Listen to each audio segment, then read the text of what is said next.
Pentolan Jackmania sarankan Persija Jakarta pilih pelatih seperti Thomas Doll.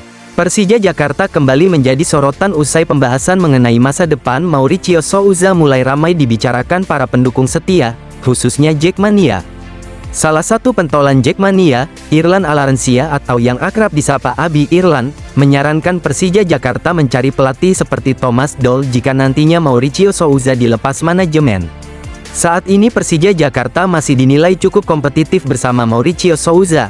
Bahkan Macan Kemayoran dipastikan finish di posisi ketiga Super League 2025-2026. Persija Jakarta mengoleksi 65 poin dan sudah tak mungkin lagi dikejar Dewa United yang berada di bawahnya dengan raihan 53 poin. Namun capaian itu ternyata belum membuat posisi Mauricio Souza sepenuhnya aman, sebab Persija Jakarta gagal meraih gelar juara musim ini. Selain gagal menjuarai kompetisi, Persija Jakarta juga dipastikan tidak tampil di kompetisi Asia musim depan setelah hasil kurang maksimal sepanjang musim. Kekalahan dari rival utama Persib Bandung dalam dua pertemuan musim ini juga menjadi alasan lain mengapa tekanan kepada Mauricio Souza semakin besar. Abi Irlan mengakui pelatih dan pemain memang selalu menjadi sasaran kritik ketika Persija Jakarta gagal memenuhi ekspektasi para pendukungnya. Setiap tahun kan selalu yang jadi sasaran pelatih sama pemain gitu ya, pelatih dengan segala kelemahannya kan katanya ya. Tapi gua anggap ini cukup baik bisa membawa minimal posisi Persija nggak jauh-jauh banget dari tahun lalu kan, kata Abi Irlan, Selasa, tanggal 12 Mei tahun 2026. Menurut Abi Irlan, perombakan skuad tetap harus dilakukan demi membuat Persija Jakarta lebih stabil dan kuat menghadapi musim depan. Terus buat pemain, gua nggak mendukung sepenuhnya. Leg pertama bagus, putaran keduanya agak loyo, tapi nggak jelek-jelek banget juga, cuma memang yang gua minta ke depannya udahlah cukup, nggak perlu lagi lu mengkoleksi satu skuad pemain bintang semua, udah kombinasi aja, sambungnya. Abi Irlan kemudian mencontohkan era Thomas Doll yang dianggap sukses memadukan pemain muda dengan pemain senior dalam skuad Persija Jakarta. Waktu eranya Thomas Doll kan bahkan banyak pemain muda kan, kita bisa peringkat 2, ya udah. Pilih pelatih yang seperti itu, mau Thomas Doll balik lagi kah? Atau mungkin pelatih lain tapi minimal yang tadi gua bilang, nggak perlu semua pemain bintang, ungkapnya.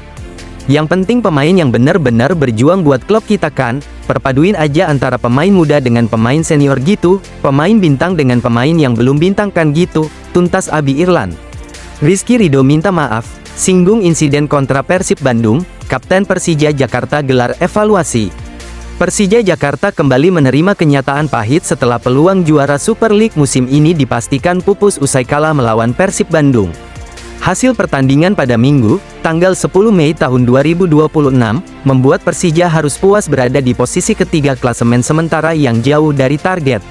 Kapten Persija Jakarta, Rizky Ridho, akhirnya buka suara melalui media sosial pribadinya setelah hasil buruk tersebut dipastikan terjadi musim ini.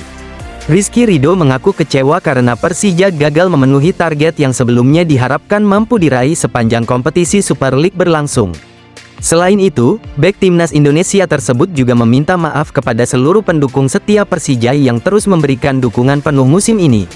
Musim ini masih menyisakan 2 laga sisa, tetapi posisi Persija sudah bisa dipastikan berada di posisi 3. Posisi di akhir klasemen yang jelas bukan target dan hasil yang kami harapkan. Saya meminta maaf atas hasil ini, terutama kepada pendukung setia kami, The Jackmania, tulis Rizky Ridho di Instagram. Ridho menilai perjalanan Persija musim ini memang tidak mudah karena performa tim masih belum mampu tampil konsisten di setiap pertandingan. Meski begitu, pemain berusia 24 tahun tersebut memastikan seluruh skuad Persija terus berusaha membawa tim menjadi lebih baik lagi. Musim yang tidak mudah, ups and downs dalam sepak bola memang merupakan suatu yang wajar. Namun yang terpenting kita harus mengambil suatu pelajaran dari setiap kesalahan yang dibuat. Namun yang saya bisa pastikan, tim ini telah berusaha di jalur yang lebih baik dari setiap tahunnya, lanjut Rizky Ridho. Saat menghadapi Persib Bandung, pertandingan memang berlangsung panas hingga sempat terjadi keributan kecil yang melibatkan pemain kedua tim selepas laga. Ridho memaklumi tensi tinggi dalam pertandingan penting seperti pekan ke-32 karena duel tersebut sangat menentukan posisi klasemen akhir musim. Pekan 32 kemarin merupakan pertandingan kunci yang menentukan, tensi panas kerap terjadi dalam pertandingan-pertandingan seperti itu, termasuk adanya insiden kecil selepas pertandingan, imbuh Ridho. Adanya insiden itu yang menimbulkan tafsir bermacam-macam. Biarlah pihak yang berkepentingan yang menilai dan kami para pemain siap menerima konsekuensinya. Namun yang terpenting dari semua ini, rivalitas hanya terjadi di atas lapangan. Selesai semua itu kami para pemain telah menjalin komunikasi dengan baik, ujar bek timnas Indonesia tersebut. Persija masih akan menghadapi Persik Kediri dan Semen Padang dalam 2 pertandingan terakhir Super League musim ini sebelum kompetisi berakhir. Rizky Ridho memastikan evaluasi menyeluruh akan dilakukan setelah musim selesai, termasuk evaluasi pribadi demi membawa Persija tampil lebih baik. Terima kasih atas semua saran dan kritik yang diberikan kepada kami. Akhir kata, kami akan berusaha menyelesaikan sisa pertandingan musim ini dengan baik. Setelah itu evaluasi dan pembenahan seluruh elemen, termasuk diri saya sendiri, untuk membuat hasil yang lebih baik lagi untuk Persija, tutup Rizky Ridho.